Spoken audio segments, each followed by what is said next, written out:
The Brooklyn Vegan Show is a podcast about music brought to you by the music blog and online record store Brooklyn Vegan. Make sure to subscribe to hear all of our upcoming episodes featuring interviews with musicians and more, and find us 24/7 at brooklynvegan.com, Twitter, Facebook, and Instagram.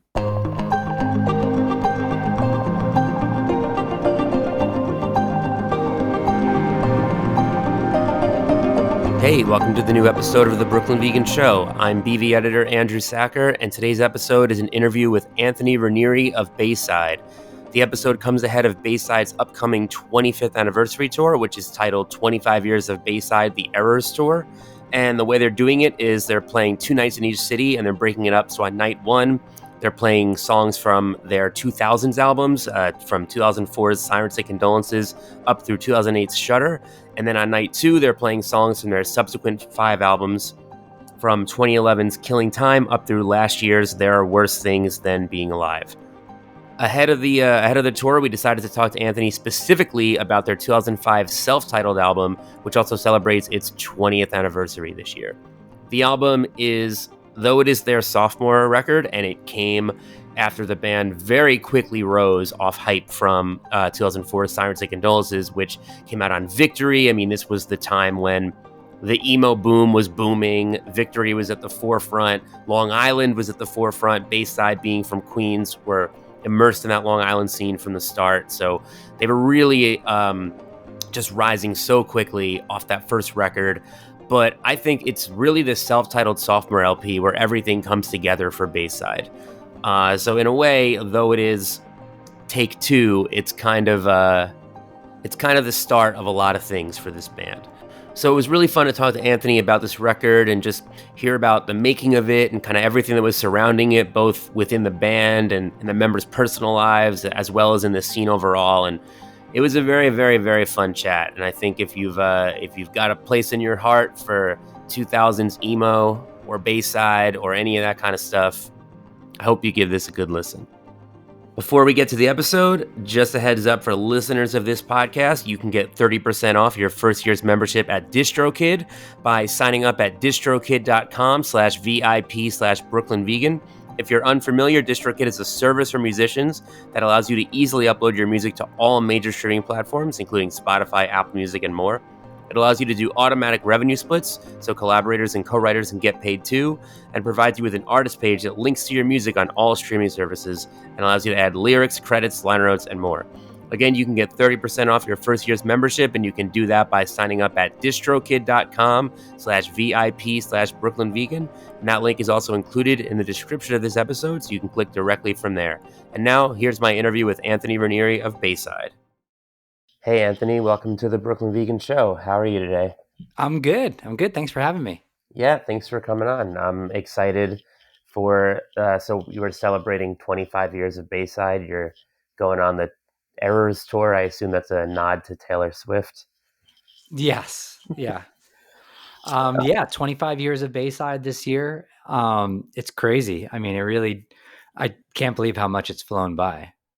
It's wild. I am a nerd about this kind of stuff. So I Googled like what bands formed in 1975. Like I was like, what band was 25 years old when Bayside formed? And Motorhead comes up. Like, how is that surreal to think that you've been a band as long as Motorhead was a band when Bayside formed?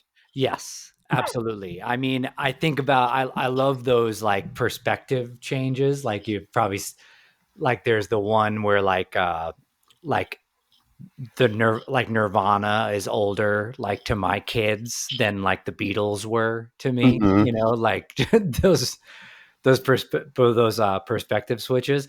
You know, it's crazy, and it's really exciting and validating to me, because when the band started going, the bands that we looked at that we wanted to try to emulate, not necessarily musically, because I don't necessarily think that we sound like these bands, but the careers that we wanted, you know, we looked at like Bad Religion and NoFX and Dropkick Murphys, like Social Distortion. We were looking at bands like that. And we were like, how cool would it be if like if this could be the last job we ever have, you know? And we're so much older than those bands were when we said that, you know, like we passed that goal like a long time ago. That's actually like pretty cool and interesting to hear because like I would also imagine forming as like I guess in the punk scene, we're also so used to seeing bands do one or two albums and breaking up. Right. So it's kind of interesting to think that you look towards those bands in particular, because obviously I think yeah, even by 2000, like you would associate longevity with like Bad Religion, No Effects, Social Distortion, etc. Right. Yeah, yeah, exactly. And there was a lot of kind of flash in the pan bands. I mean, there always have been, like it's not something that's unique to like the early 2000s. There has been since like the 50s. I mean, like there's been one hit wonders, so um but there was, we watched a lot of that happening around us, these bands that would pop up and kind of do everything right, like have the right haircut and say the right things, and the merch would look right and the sound was right. And um and we just always had these conversations like we don't need to do that.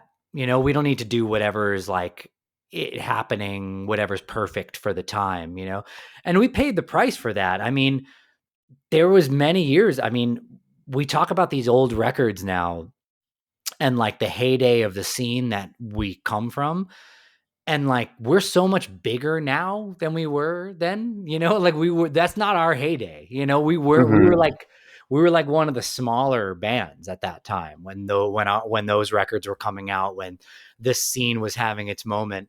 Um and it's because we didn't like quite fit neatly, in those in that box. We weren't perfect for the time, or for the scene. So we paid the price when it was happening, but we're also like living the dividends now.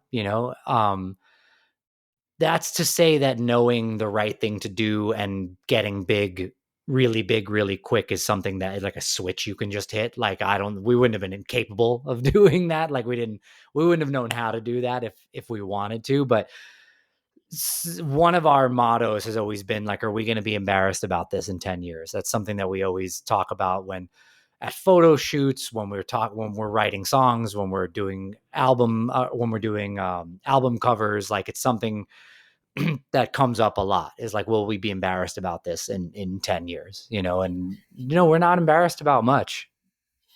I mean, I think that's like a great perspective because yeah, it's so easy to get caught up like in the moment of like what your scene is looking and sounding like at the time. And like one of my favorite music quotes in general is one of the members of REM were like, we don't do guitar solos because the Beatles didn't do guitar solos because guitar solos always date your band.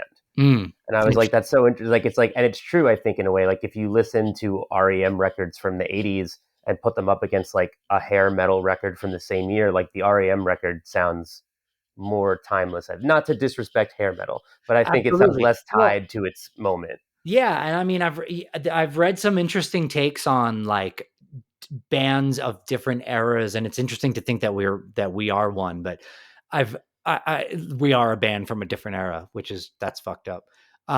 We we I've read some interesting perspectives of like, why is the Cure and not Flock of Seagulls? You know what I mean? Like, why is Flock of Seagulls over here and the Cure is over here, and why? Um, and this isn't to disparage any band, right? Because like I absolutely fucking love the Strokes, right? But like, why are the Strokes not the Killers? Like, Mm-hmm. um, and I think there's always really interesting takes on that. And one take I read that I thought was really cool was like, or really insightful, was because like some of those bands were just too of the time. They're so of the time that it becomes dated. Like when that time passes, like it's too representative of the time. Whereas like maybe the Killers or the Cure or any of those bands, the reference we always use with Bayside when we try to talk about outliving our scene is like, we want to be Metallica, we don't want to be Winger, right? Like that's something we always talk about. Um, so like, why is Metallica Metallica? Why is like, because it's something they did was timeless enough, right? Like it still worked at the time. You listen to Bayside, and far be it from me to like say that we reinvented anything at all, right? But you listen to Bayside, and we're obviously part of a generation, we're part of a scene, where we were part of a culture. You can hear that, right?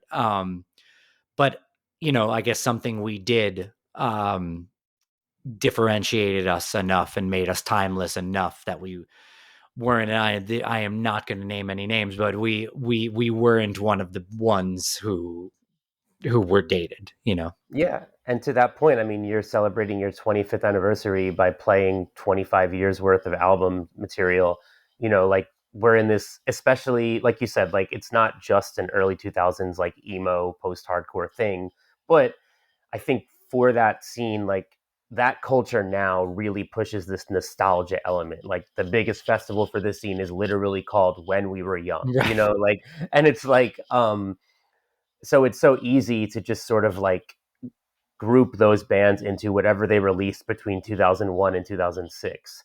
But here you are playing again 25 years worth of albums, and night two is all like the second half stuff, and I'm sure it's going to go off just like night one. Yeah, and I that think, was like yeah, that was a two-sided kind of thing. On the one hand, like, you know, for one thing, it's a little bit of a flex, right? We're proud of the fact that people still listen to our music, and we're really proud of the fact that some of our biggest songs are on new records, that's a real point of pride for us. Like, to be remotely relevant anymore, is a big point of pride.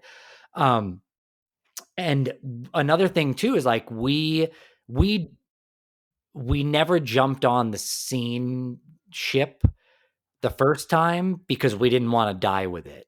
Or I guess we didn't want to sink with it. There you go. There's your metaphor. We and we're not going to jump on the nostalgia ship either, because it's going to sink and we're not going to be on it when it sinks, so it was really important to us. We've done When We Were Young twice, and I will take all that nostalgia draw. Anybody who wants to come to our show because they only liked our second record and they want to come to night one and hear songs from that record, you are more than welcome to come, but we really wanted to sort of keep, like, I'm thinking about how I want people to come to our shows in 5 years from now and 10 years from now, So it's important to us to keep promoting that new stuff, not just cash in on the nostalgia thing, not spend our anniversary playing only the old records, So this isn't an investment in the future. I mean, one thing I've been saying is it's not only a celebration of our history, it's also the kickoff party for the next 25 years. And if you want to know how to make your band last 25 years, that's it. Don't think about how do I make the show next week the biggest possible? How do I make this record the biggest possible? Think about how can I do that in a way without mortgaging the next 25 years. yeah, I like that a lot. Um, so one thing that really stuck out to me about this upcoming tour is it's broken up into three different legs. You have one with the Smoking Popes, who I know are a big influence on Bayside. Yeah. One with the Sleeping, a band you came up with, and one with Sincere Engineer, who were a newer band who probably take after Bayside and some of your peers. Was that intentional to kind of have each opener from like a past like peer and then future generation? Yes. So the Smoking Popes, they're the obvious connection. They're one of our biggest influences. They took us on tour a long time ago. We did a cover of one of their songs that we put on a record that has become pretty popular, and Josh even came and sang on it. So that one, that one's obvious. The Sleeping, we have played probably more shows with than any other band. They were around when we first started. They were around through all of our formative years. We played shows with them all over the world. We've been to, all over the world with them. And they stay our friends to this day. I mean, our families spend time together. Our kids play together. They are some of our closest friends in the world. So that was another obvious one for us. And then Sincere Engineer, we wanted to include somebody from more recent history. Sincere Engineer opened for us when Interrobang came out. They were on the Interrobang tour. So we wanted it to be people from our history, and we didn't necessarily, in keeping the theme of this not being purely nostalgia, we did want to there obviously needed to be an aspect of nostalgia because it is an anniversary. but we wanted to not make it purely nostalgia with only bands from our distant past. So Sincere Engineer is a band that's part of our more recent history. So you're doing, again, 2 nights in each city. Night one is the first 4 albums. Night two is the subsequent 5. But the tour ends on Long Island, where the band kind of got its start, and that's just one night. Is there like special plans for that show where you're not doing a 2 night stand? Yeah, that one's just going to be kind of like it is. The way that I think about it when we were planning the tour, the way that I sort of thought about it in my head is like, that is the anniversary show, right? Like Mm-hmm. the whole tour is sort of celebrating the anniversary, but like bringing it home for the last night where everything sort of started. That is like the anniversary show. And that'll just be a set list of like art that just spans the whole career. Awesome. So I'm glad we kicked this conversation off talking about how it's not just nostalgia. With that being said, we are going to, of course, dedicate a lot of this episode to the self-titled record, which Yeah. turns 20 this year, in addition to being one of the many albums that you're pulling material from for this tour. So I think, speaking of Long Island, to kind of set the stage for that self-titled record, I think, being from the Long Island scene at that point, it was such a thing. So I want to ask you, like, what was that scene like in the late '90s before everything blew up, and how did you first find your way into it? The late 90s, it really leaned like more hardcore. Um, it was Silent Majority, Glassjaw, VOD, Mind Over Matter. We had all these bands. Um, I mean, we're so lucky to come from like such a vibrant music scene, Um, and it was all of us who were in the bands that like you heard of years in subsequent years. And we were all at those shows all the time. I watched this Ramones documentary and they talk about this show that the Ramones did in London that like the members of the Sex Pistols were at and the members of the Clash were at, and all these members of like, and those bands, like some of them existed, some of them didn't even exist yet at that time. Right. And how inspirational that show was and how inspirational the Ramones were on all those bands. And I watched that and I was like, damn, that's like exactly how we had it. Like that's how we grew up. It was like we had these Long Island hardcore bands that all of us went to shows at. And then so there was hall shows and stuff like that happening all the time. And then I think that the more melodic thing started coming in, and we had that in Long Island. The Silent Majorities and the Glassjaws and stuff started like introducing all of that to hardcore.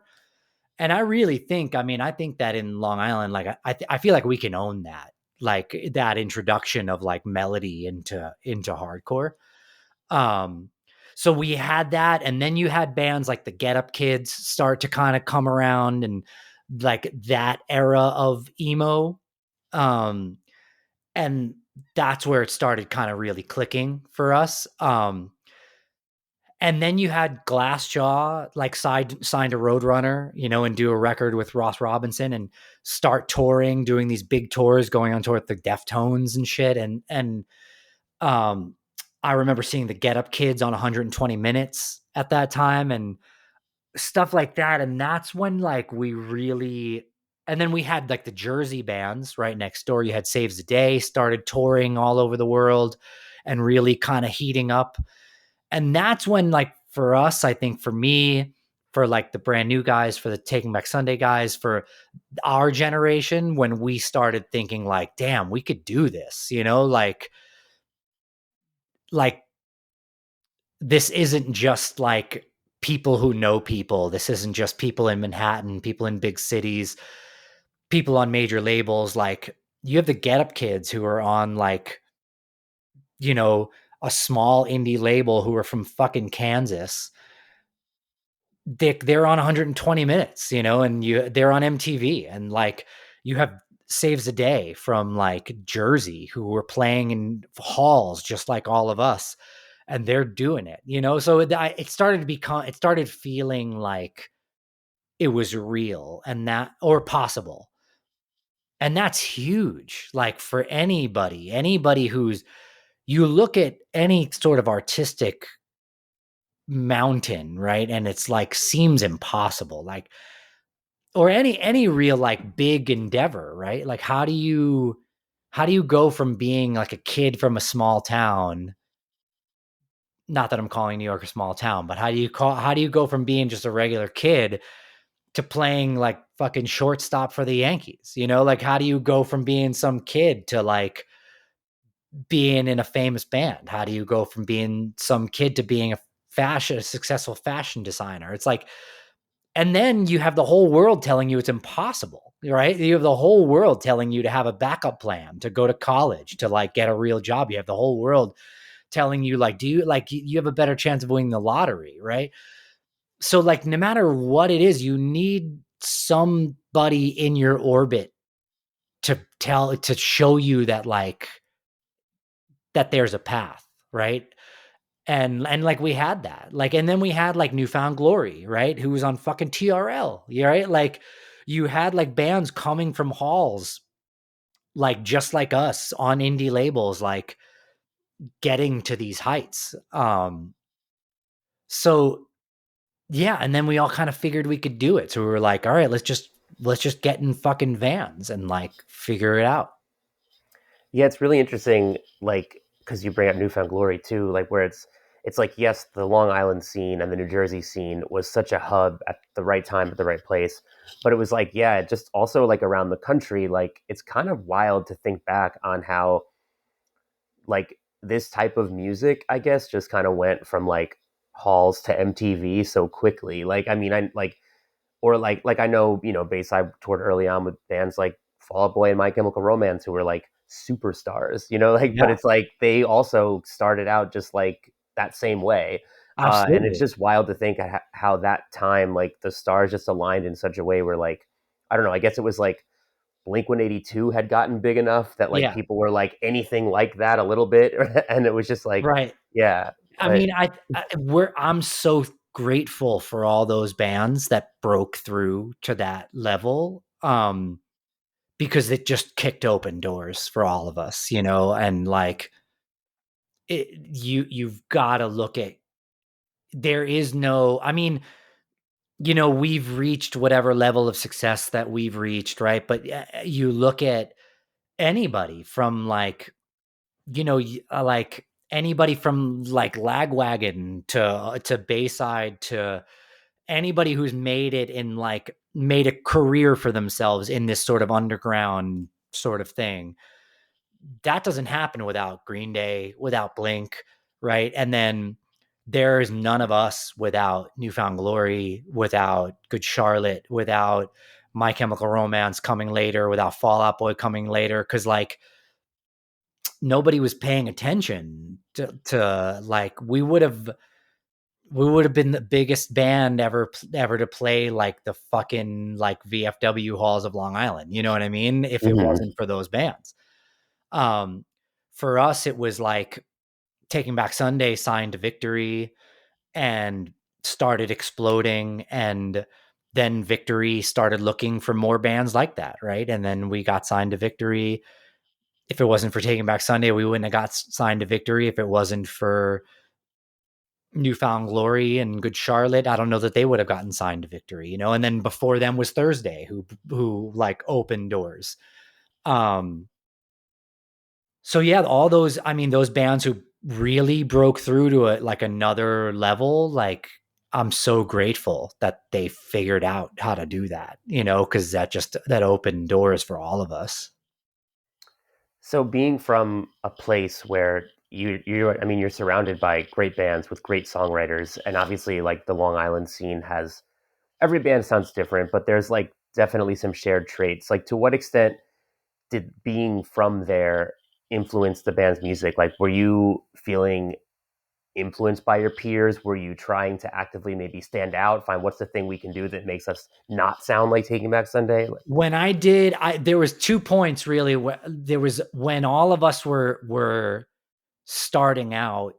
I remember getting the Taking Back Sunday demo and they weren't signed yet, and thinking it was so fucking good. And at first I was really discouraged because I was like, well, if they're not fucking getting signed, then we're fucked, like, so like that was one thing. And then when we made the self-titled record specifically is when I think like Dejan Tendu was out, and Taking Back Sunday, I'm not sure how many records they had out by that point. But like definitely our peers were like a year, like maybe a year or two ahead of us.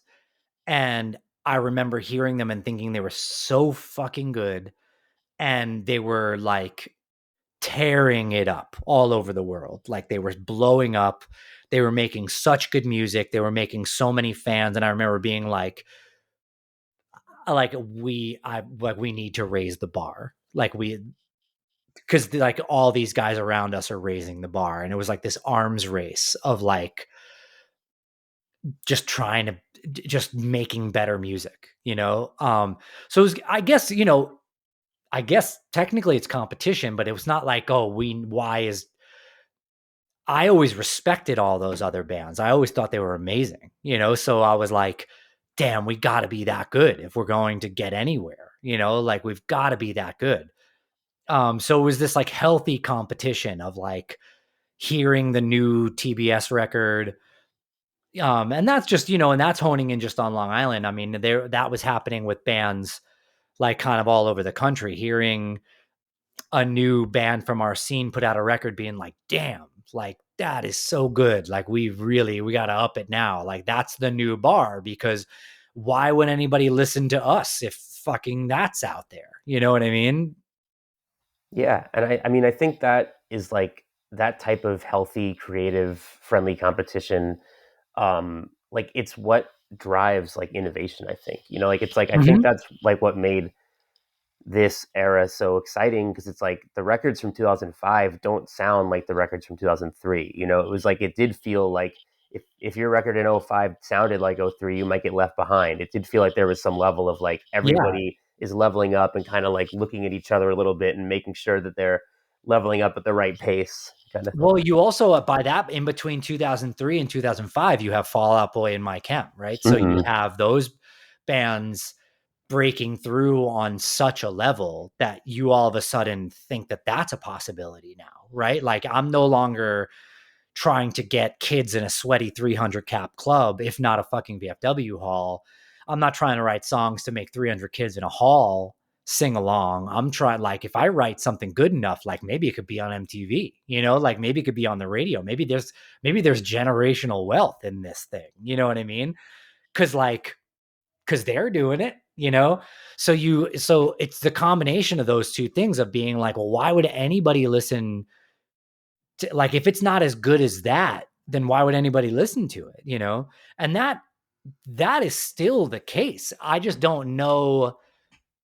I don't know if anybody's thinking of it that way, like, I don't know if it's driving that same level of like, I need to be great. Like, or we are in the top 99.9% of musicians in the world as far as success goes, right? Like when you think about how many people play an instrument in the world, how many people are playing in bands anywhere in the world, like we are in the top 99.9%. And any band you've ever heard of is in the top 99. That's not saying we're so big. That's to say that if you've heard of them, if their records are in stores, if they're headlining tours, if they are like on that level, that is bigger than 99.9% of all the musicians in the world, like bigger than they'll ever get, right? So you've reached some level of success, and that other 99.9%, I hear a lot of them talk. I see a lot of sort of stuff on the internet. I'm a Reddit guy, so I see a lot of that chatter on the internet. I'm always just thinking to myself, like, if you're wondering why you're not getting traction the way bands you've heard of have, like, are you as good as that? Like, because if you're not, like, you can't look at a famous band and be like, well, we're not as good as this, but like we should be getting these opportunities. Like, well, why? Because somebody, you know what I mean? Are you one of the best 99? Are you in the best 0.1% of bands in the world, because otherwise, like, nobody's got time for you. I mean, and I would assume you'd have to agree there is some level of luck too.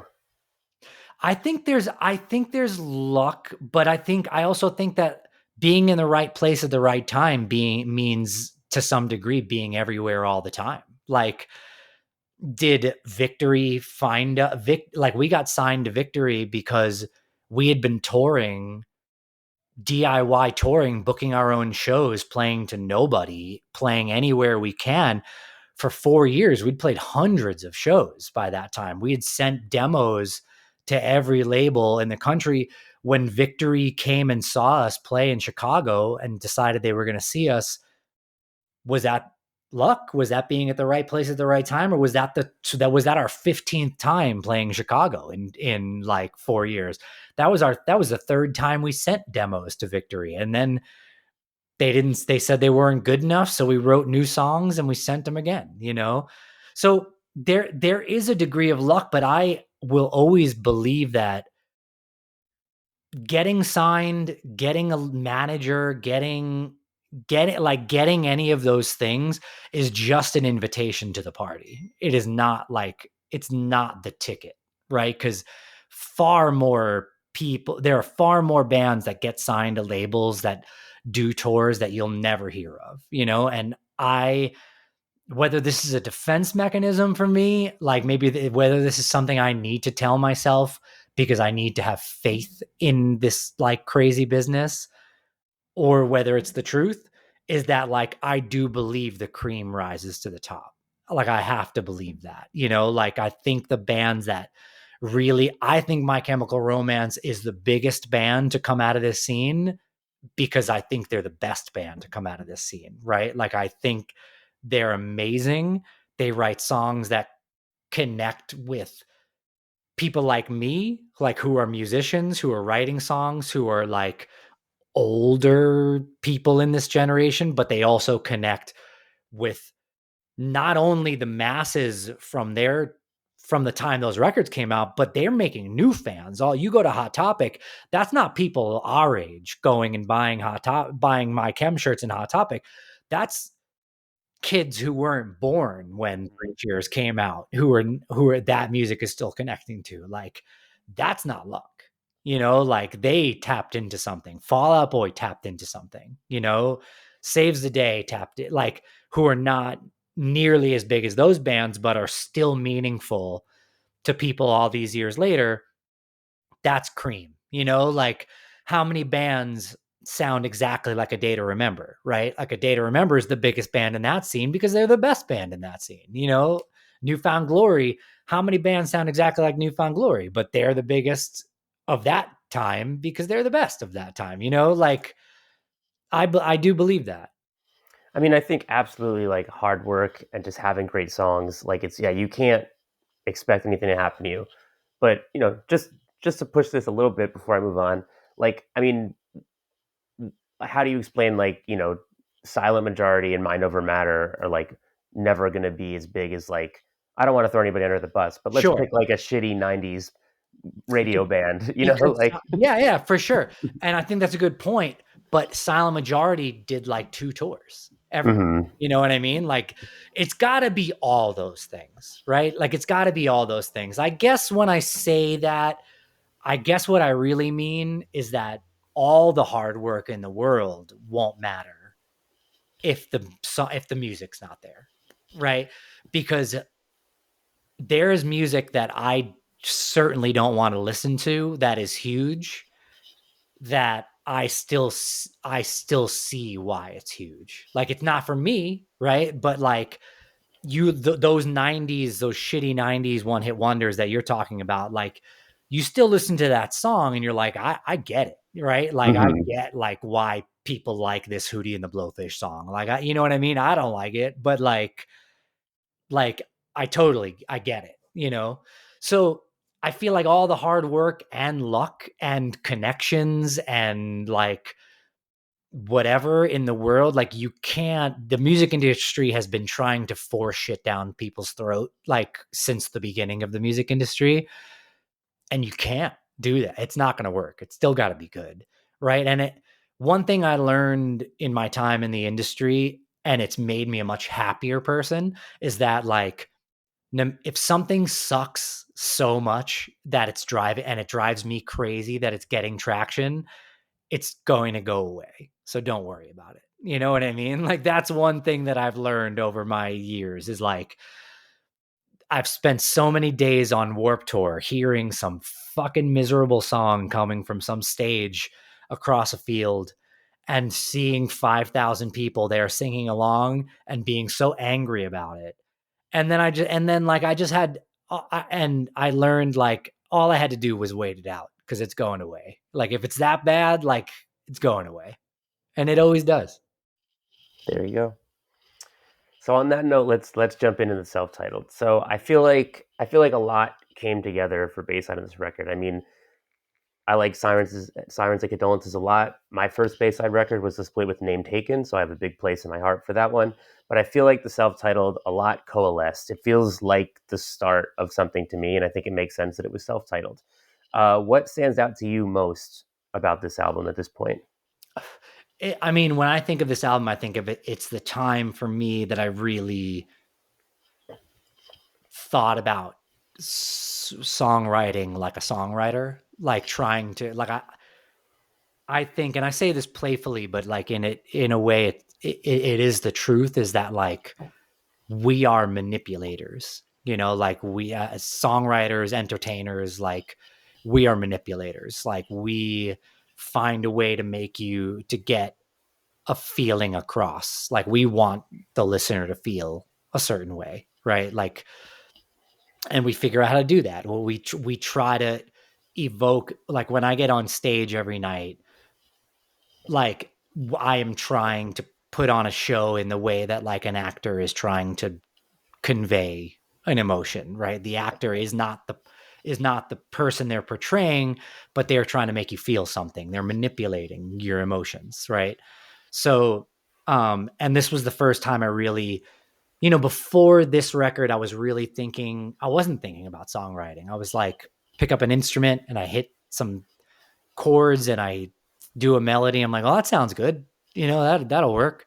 And this is the first time I started thinking of like, I started listening to music in a different way. I started like listening to songs and thinking like, okay, what are all these songs that I like? What are they all doing? Right? Like, what are they like right there? What happened right there? Why did I just get a chill? You know, what happened there? What happened before it? What happened after it? Like, and I started trying to like pinpoint the sort of craftsmanship behind songwriting. And then it, you know, we made the record with Shep Goodman, who was like a pop songwriter first and foremost. This is like the first rock record he ever produced. Before this record, he had done like a Mandy Moore record, an Aaron Carter record, Paula Abdul, like shit like that, LFO.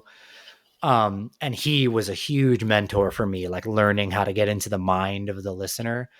So when I hear it, it's funny because with this 25th anniversary, we've gone back and started relearning old songs, right? And I listen to and try to learn how to play songs from like Sirens and stuff. And I'm like, what the fuck is that? You know, like what is like, I didn't know chords. I didn't know structure. So I'm just kind of like all this trying to learn a song from like pre-self-title and like, it's like it doesn't make any sense, right? Because I like didn't know what I was doing.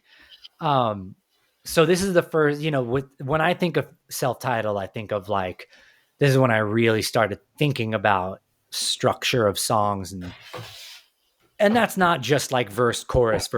That's like structure of like chord progressions and when you move to what and how you push and pull and how you sort of manipulate the emotions of the listener, you know.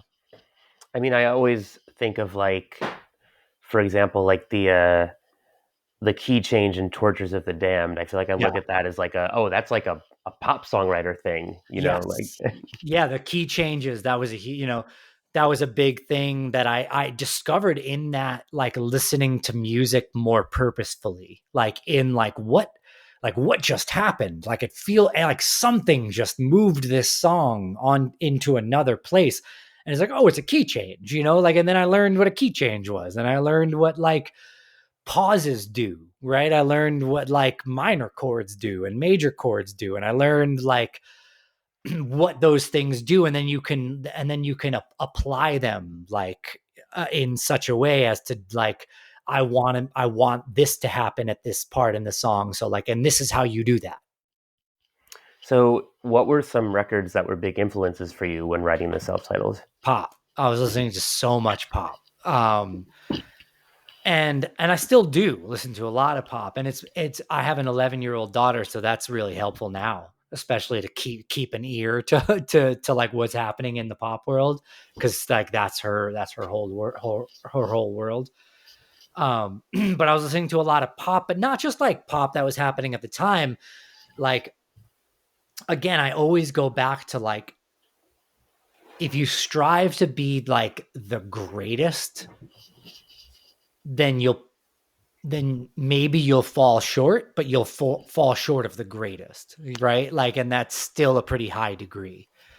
So I was listening, like, even now, like when I'm chasing something, when I'm looking for inspiration in writing, when I'm still trying to learn about being a songwriter, I'm looking for the greatest, right? Like, that's what I'm chasing. So at that time I was listening to like a lot of ABBA, Metallica, Britney Spears, like stuff like that, like just trying to find, like, I was listening to, like, I was starting to enter my show tunes phase, which really, there was a little taste of that on that record.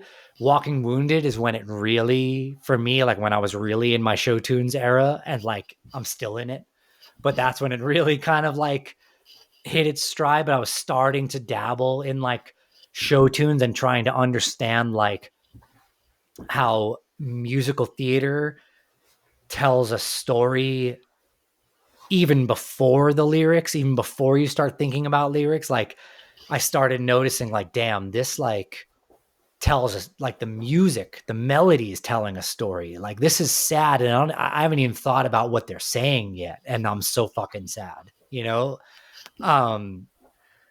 So stuff like that, but like a lot of pop with that record specifically. And I think it definitely comes through. You definitely hear it. Like, there's, again, like something like the key change. There's certain, like, I can't remember the song now, but there's certain sort of like there's a choppiness to the way you play the chords on certain songs where it feels very like almost the Beatles or something. But at the same time, like, you have these like metal riffs on the record. So like, where were those coming from? At that time, that was all Jack. Mm-hmm. Jack was like, Jack joined the band. He didn't know Jack joined the band in 2003.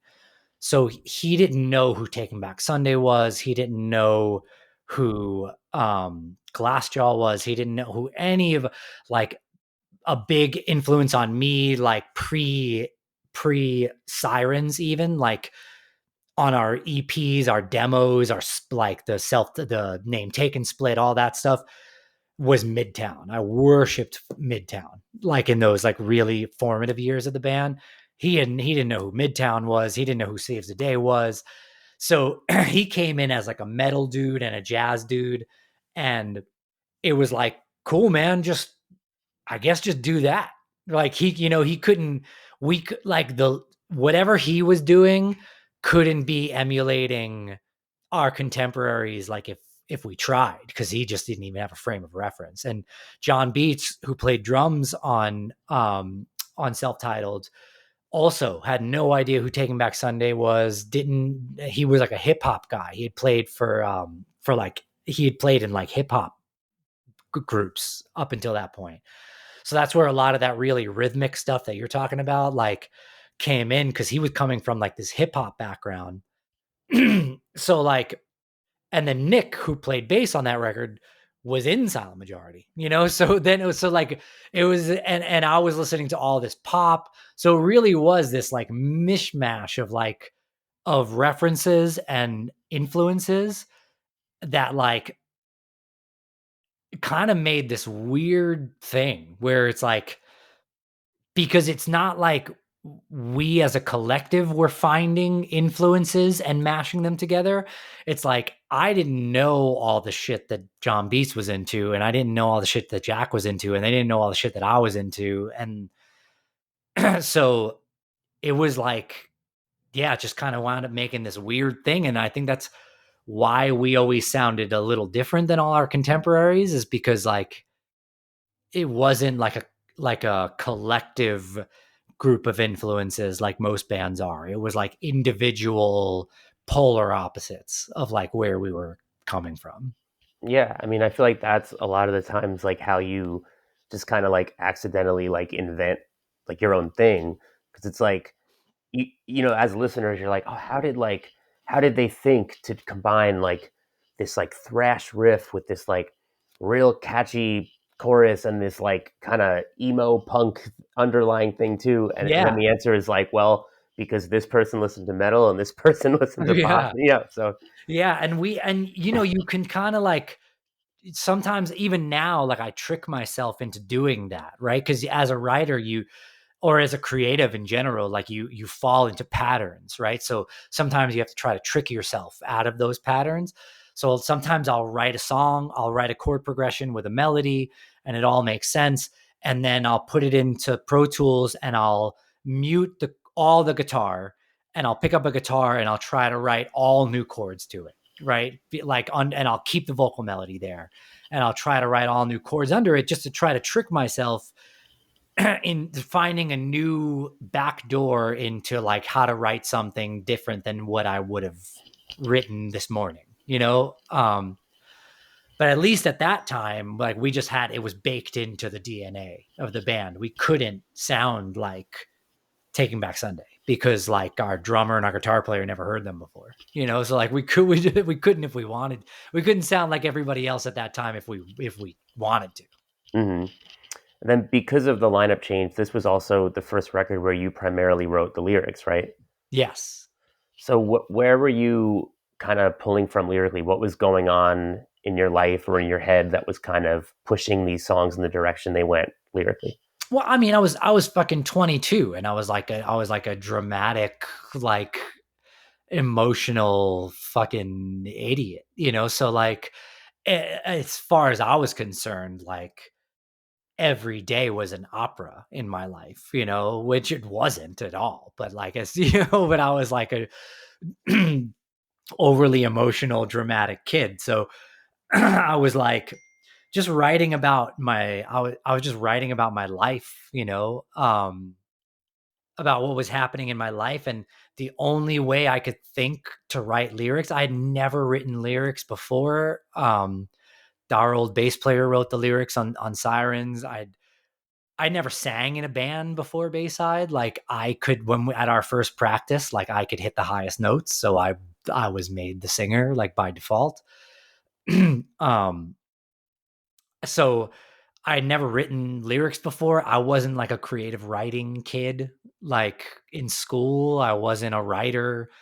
Um, I didn't know how to. So all I could think to do was like I would write journals all day. I would just write like train of thought, like what was going on like in my head. I would just get it all out on paper, and then I'd try to figure out how to take those journals and turn them into lyrics. That's the only way I could figure out how to do it. You know, and like one thing, like there's definitely a lot of like lyrics on that. I think I was chasing a little bit of like what was happening in lyrics at that time, like with contemporaries.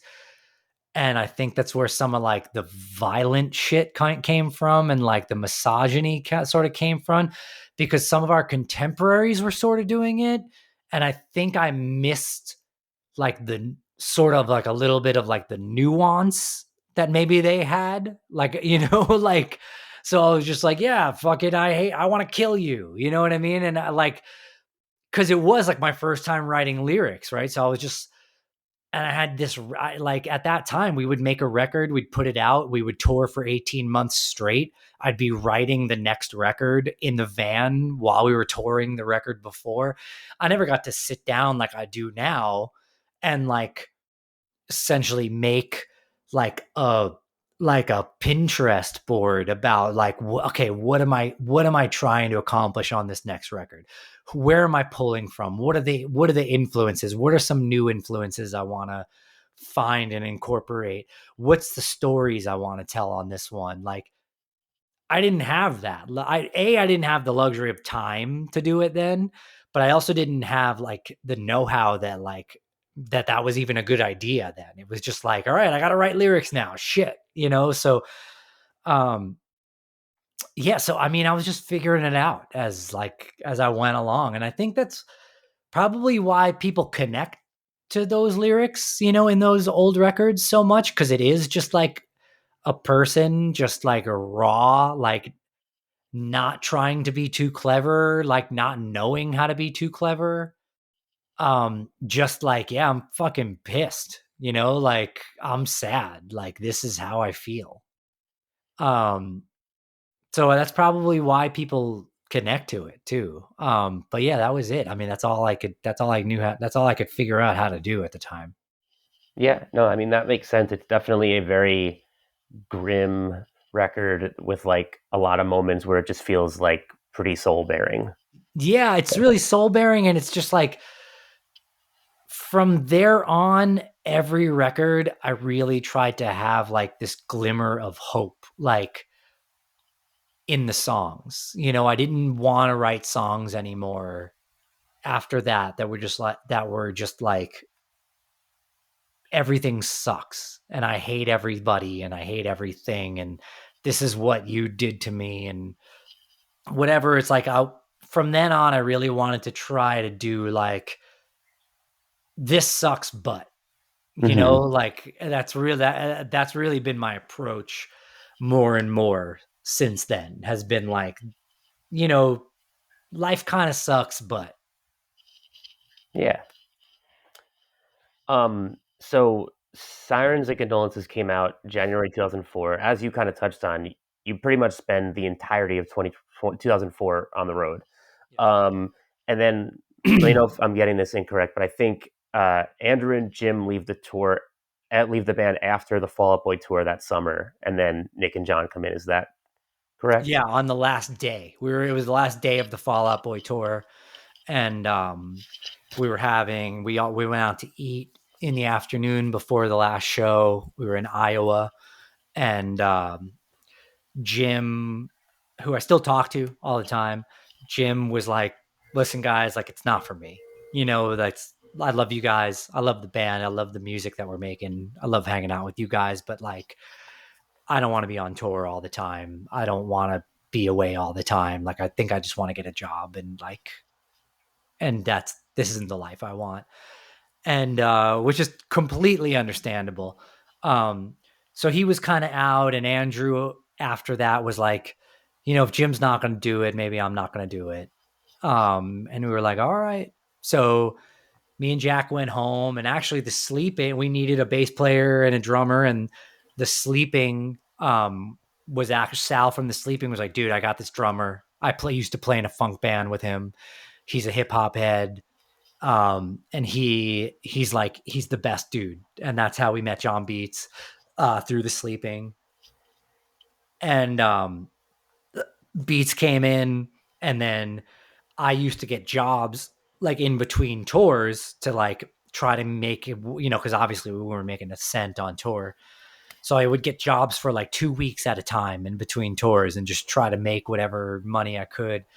And Nick, who I knew had been in Silent Majority and in the movie life, came from our world, and he used to live our life.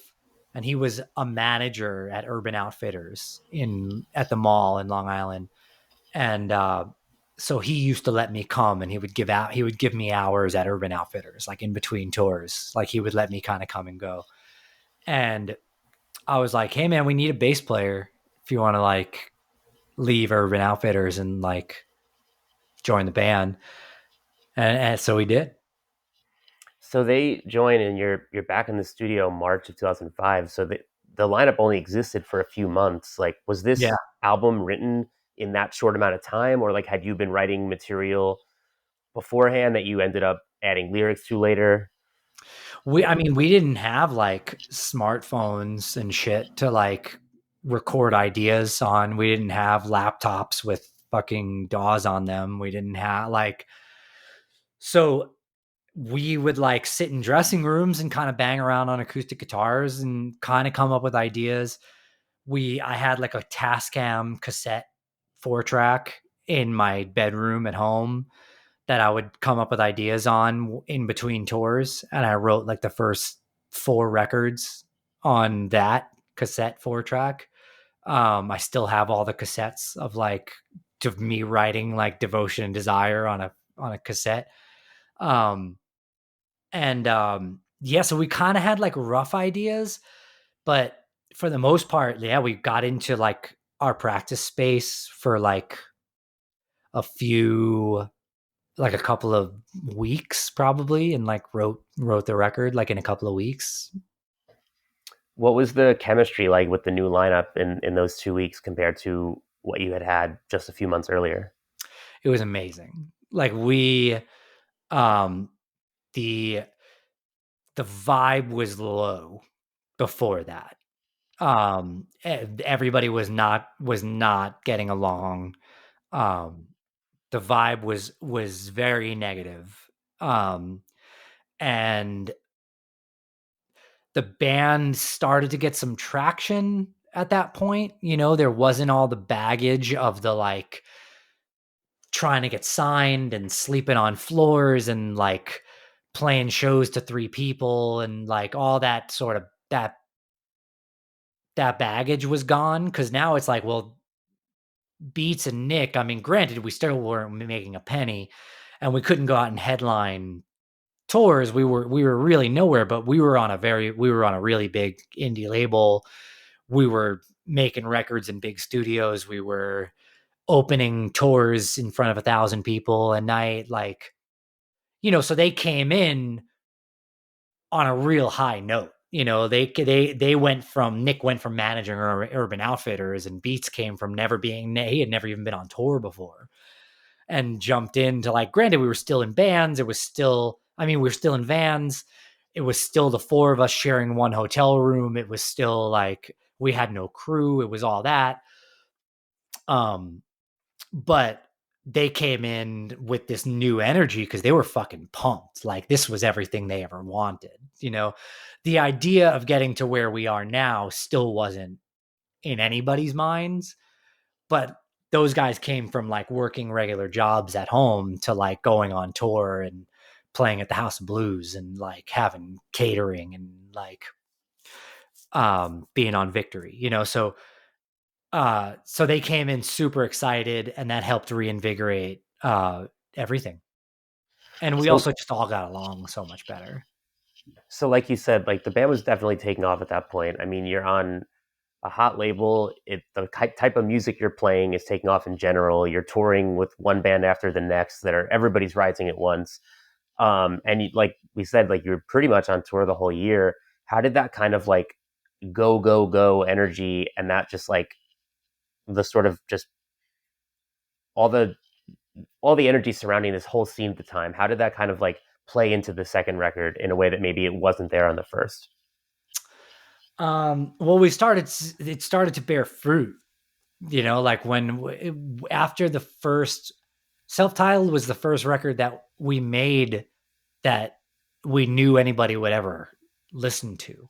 So that was like a totally new concept to us of like, we went from just like making demos, and then we made the first record for Victory, just assuming like, well, we're still playing VFW halls. We're still playing in like a vacant apartments, shows in vacant apartments. Like,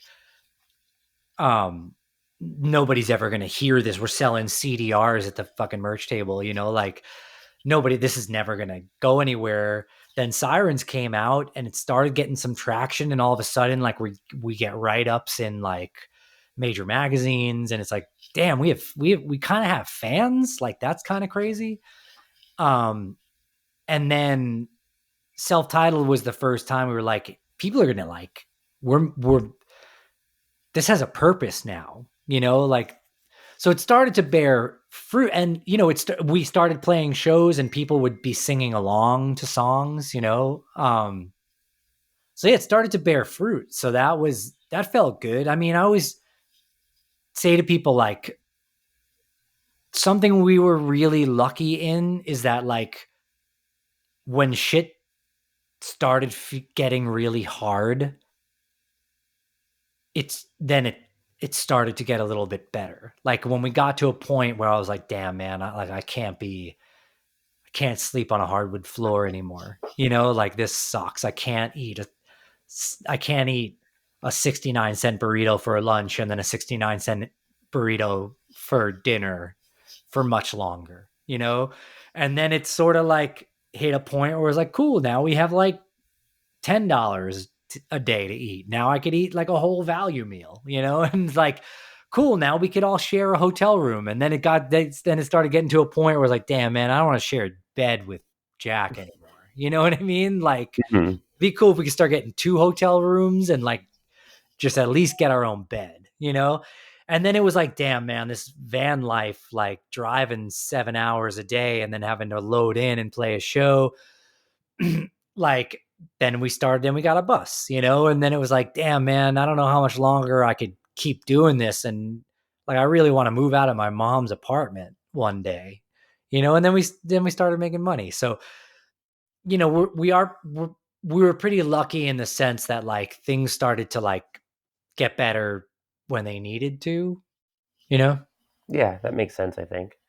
Um, so I think parts of this album, it sounds like sometimes in your lyrics, you're reckoning a bit with like the pressures of fame. I mean, especially coming from an underground scene that, like, even just a couple years earlier, like if you played this type of music, fame just nobody was thinking about it. Like, what was your kind of reaction to, like, not only is this happening to us, but like, I mean, it's crazy for any musician to become a famous musician, but then especially when you're playing a style of music that, like, a couple years earlier you might have just figured would be underground forever.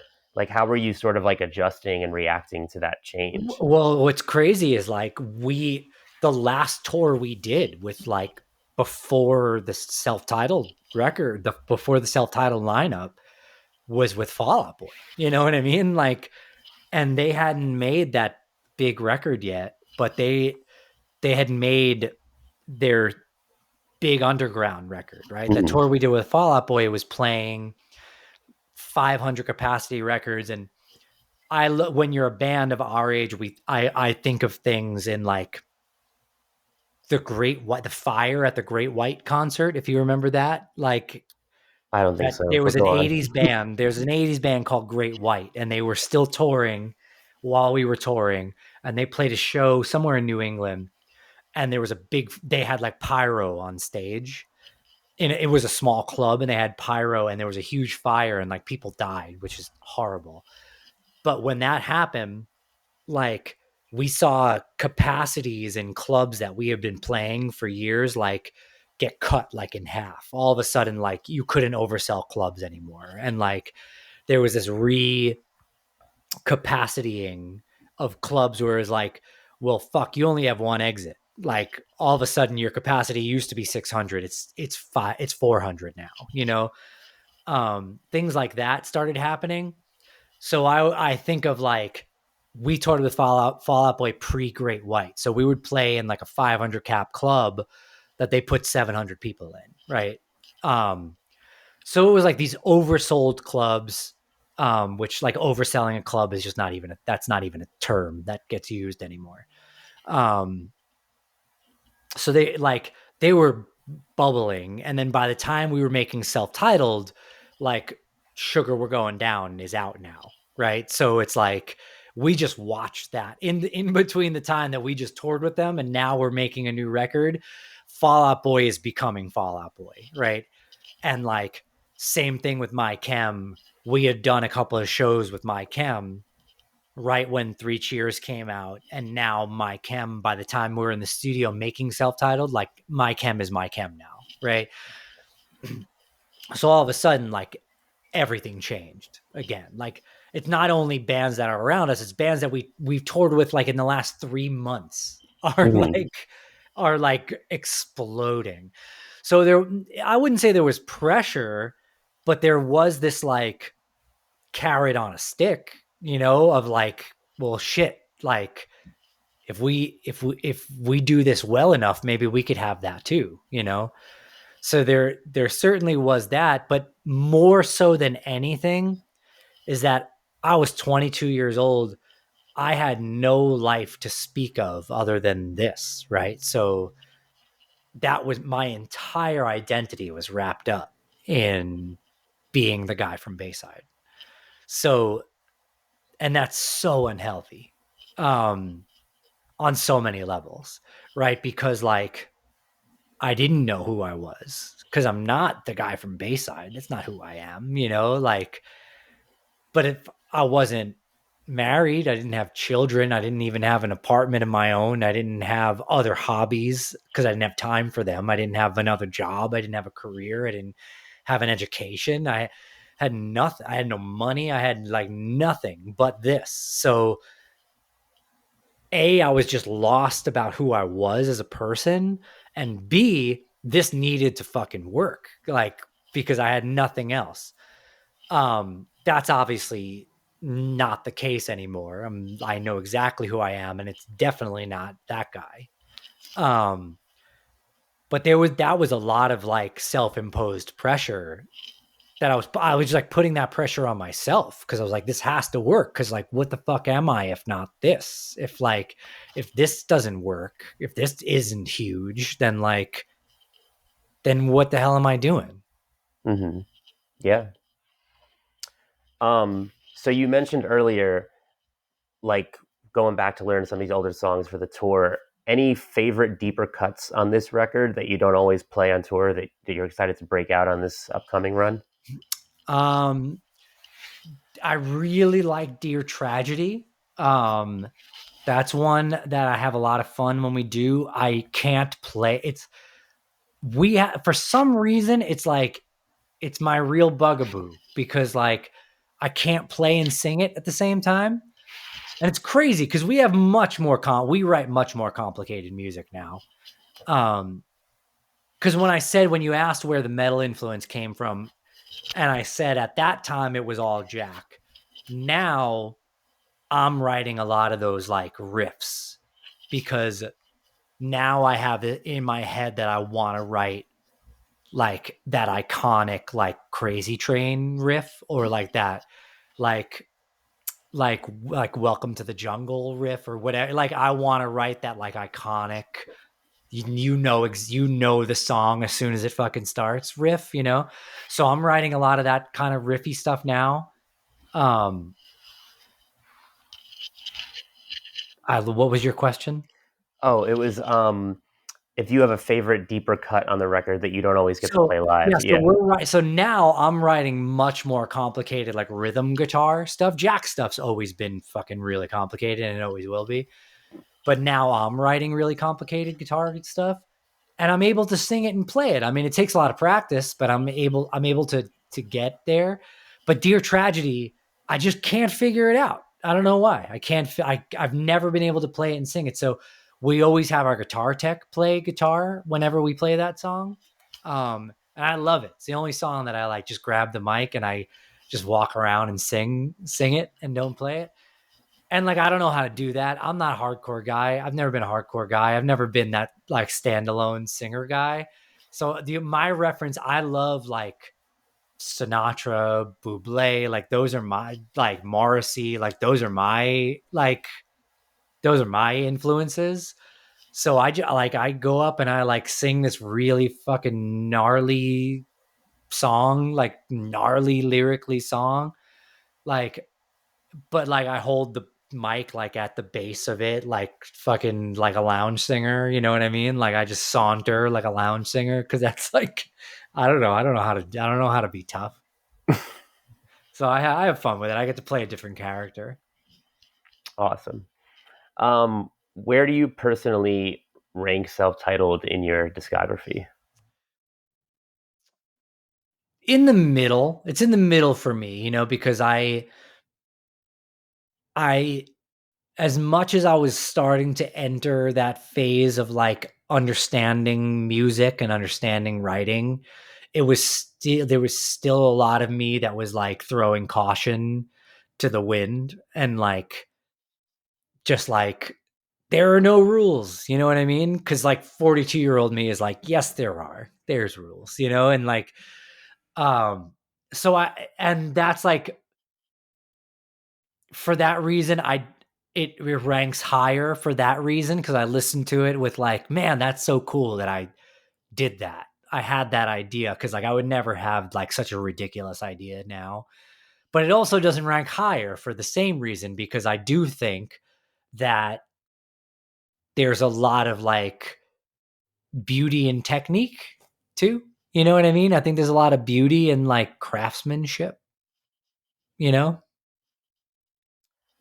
So, what would you say you would do differently if you were to make this record, knowing then what you know now? I mean, this will make every like lover of that record cringe, I'm sure. Um, I'm such a better singer now. Every time I listen to it, I'm like, God, I would give anything to at least re-sing this record. Like if not re-record the whole thing, like I would give anything to re-sing this record. And I know, you know, it's funny. We actually did just re-record Devotion and Desire for like a 7-inch. And do like an updated version of it. And the whole time we're doing it, we're just laughing because we'll do something and be like, yeah, whatever. Everybody's gonna say the old one's better. So like it doesn't matter. You know, like I should say it doesn't matter.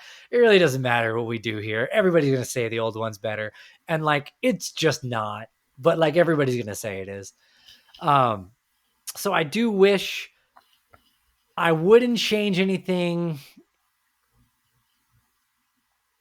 It's hard to say if I would go back and change any of like the questionable lyrics because it is a moment in time and it is sort of like just where I was, you know what I mean? Like I was just angry and dumb and like there's a beauty in that too. Like it is like kind of cool that like my angsty time in my life what is like is recorded for posterity, you know what I mean? I guess that it's kind of cool that that exists, so I'm not sure I'd want to go back and like whitewash it if I could, you know what I mean? Like for instance, if we were to re-record any of those songs that have those kinds of lyrics, I'd probably just sing the same lyrics. I wouldn't change them because I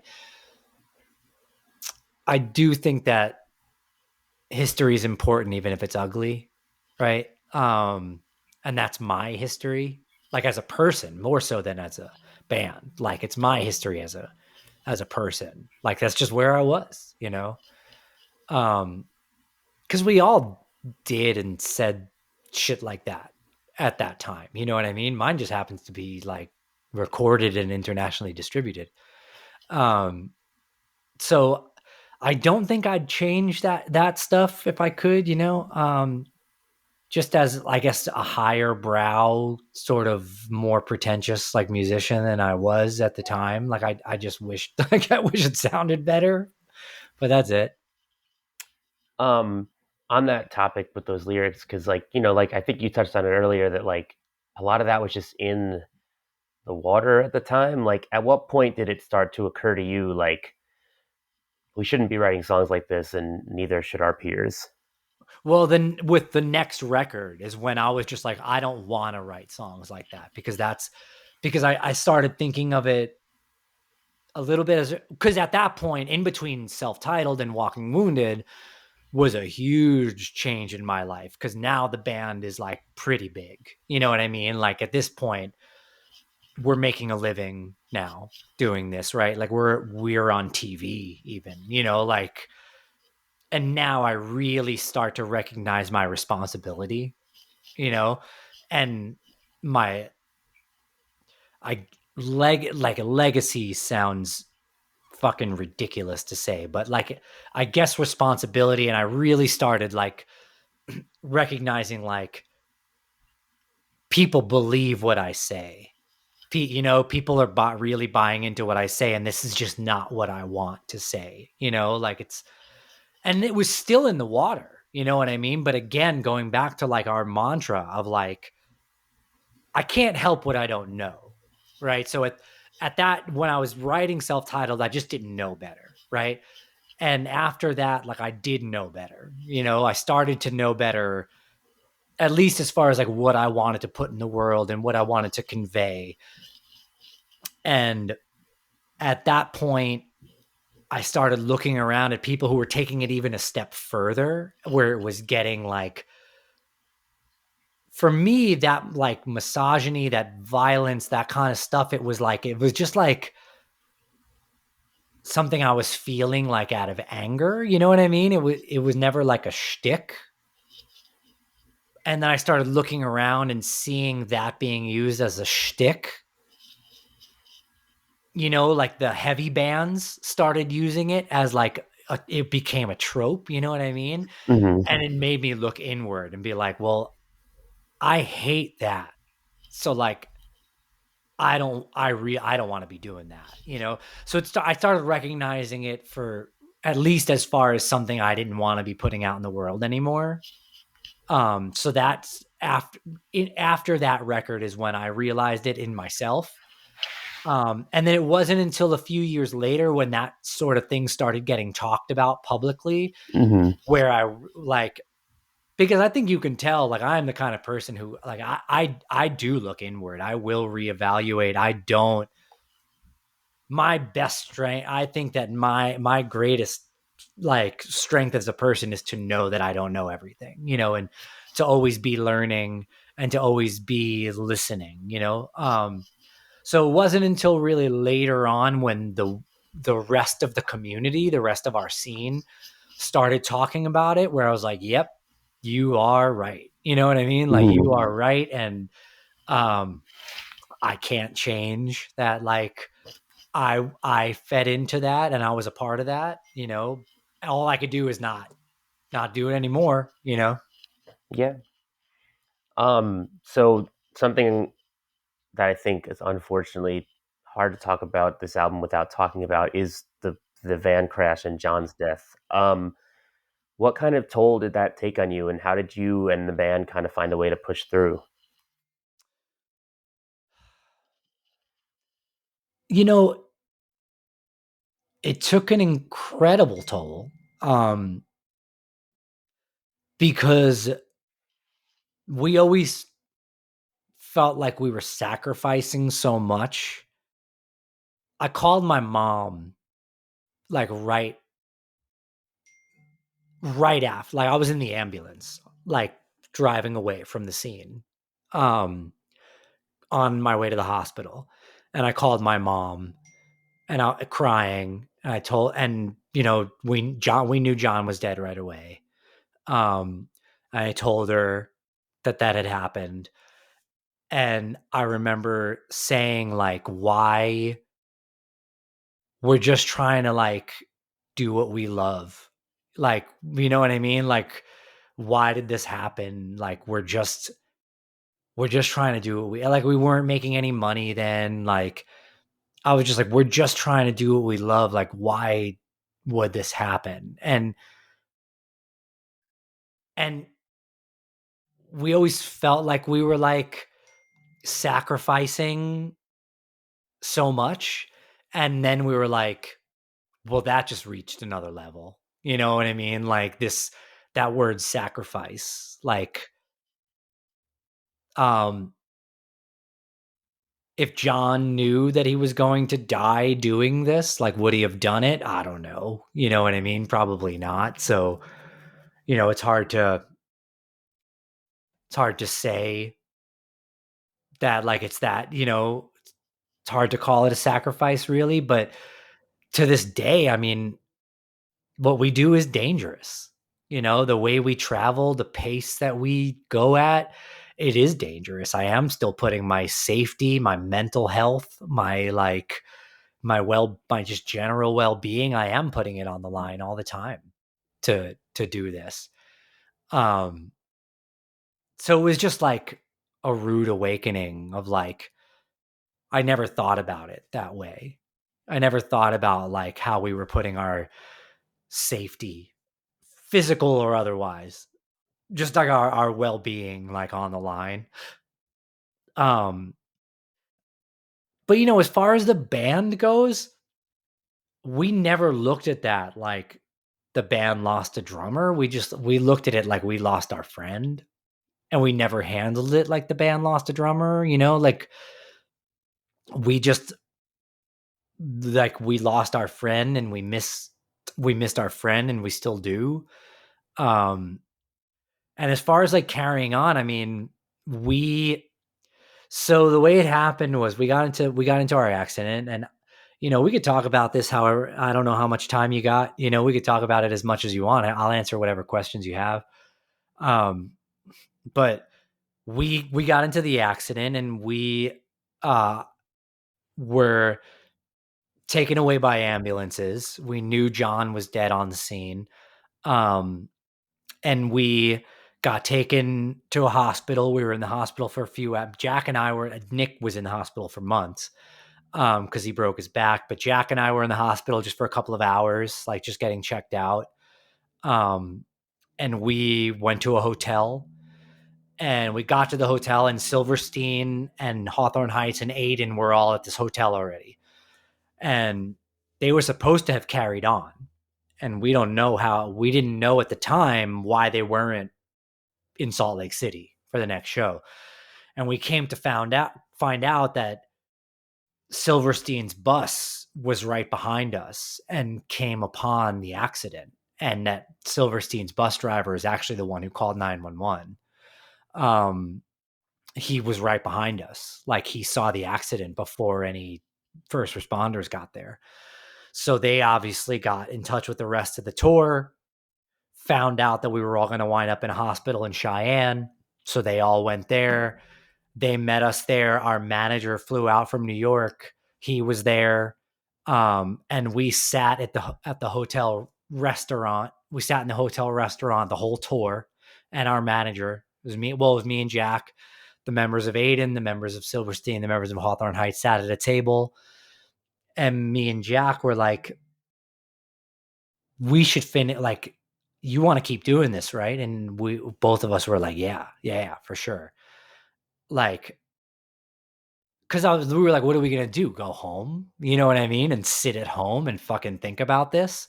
So I was like, yeah, I want to go back on tour. I want to play music. I want to be with my friends. I want to like where else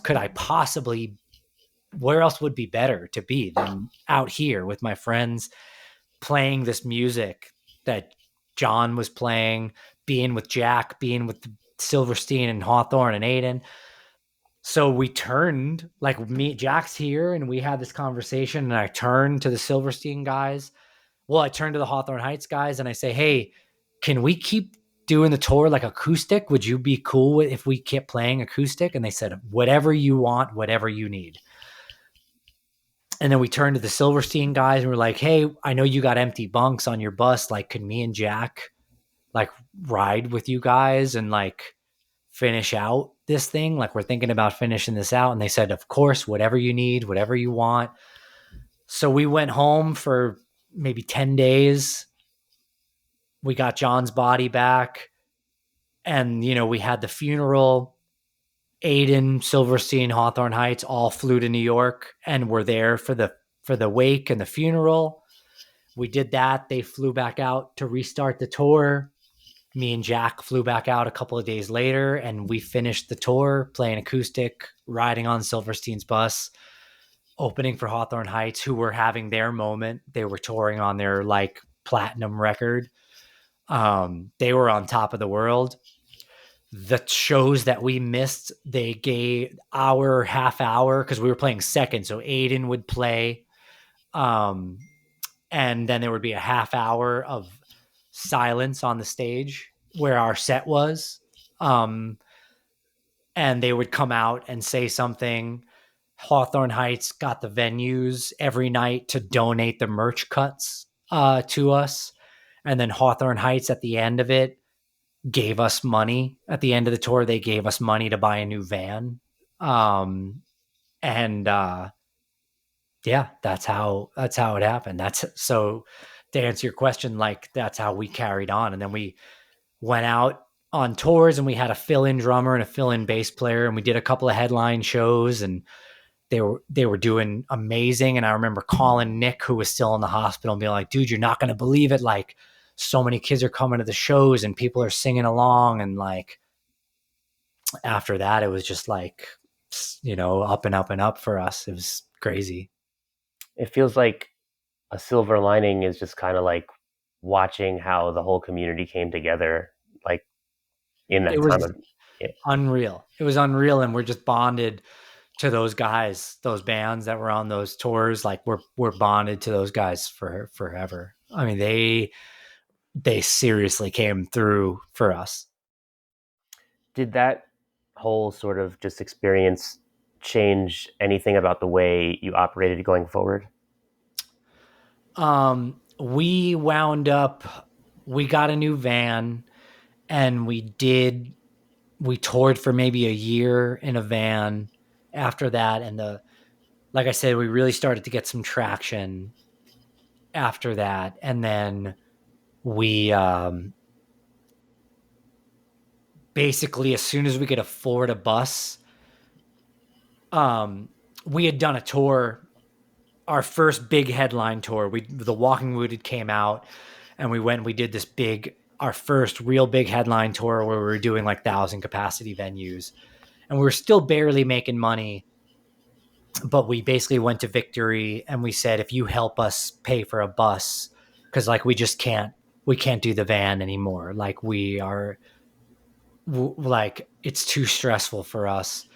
Like we'll just take out all Victory bands. Like you pick the bands. What records do you want to promote right now? And that's who'll be on our tour if you help us with a bus. And then we were just on a bus from there on out. And there were tours that like we just weren't making any money because all the money was going towards the bus, but it was like we needed to keep our heads straight. Yeah. Well, this has been a blast. Anything you want to add about the subtitled record or the upcoming tour or anything else before we go? I don't think so. I'm always really careful to talk about this old stuff because like I have my relationship with it, right? Like how I think it sounds and how I think the songs are, or what I think of the lyrics or whatever it may be.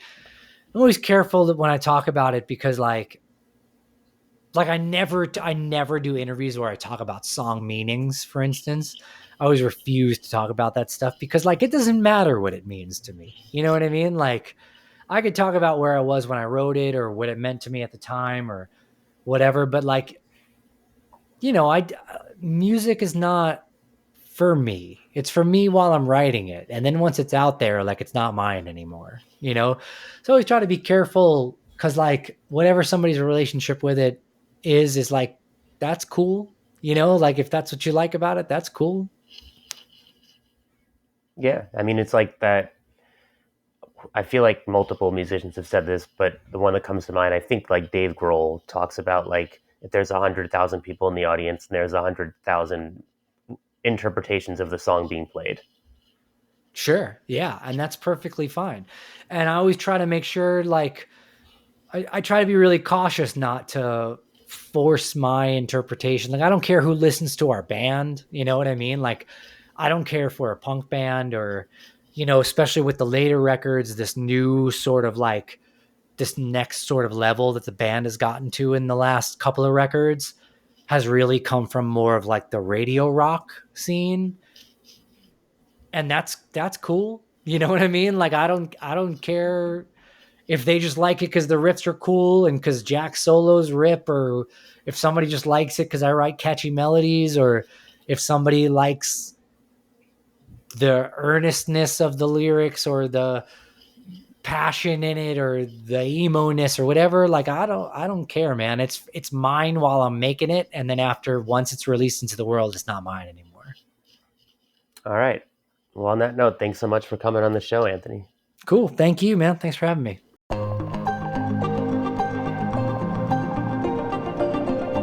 Hey, thanks for listening. Thanks again to Anthony for coming on the show. You can catch Bayside on their 25 Years of Bayside, The Errors Tour, starting March 29th in Buffalo. And if you like what you heard, give us a good rating, like, subscribe, tell your friend about us. All that little stuff goes a really long way, and we really appreciate it. Thanks so much, and see you next time.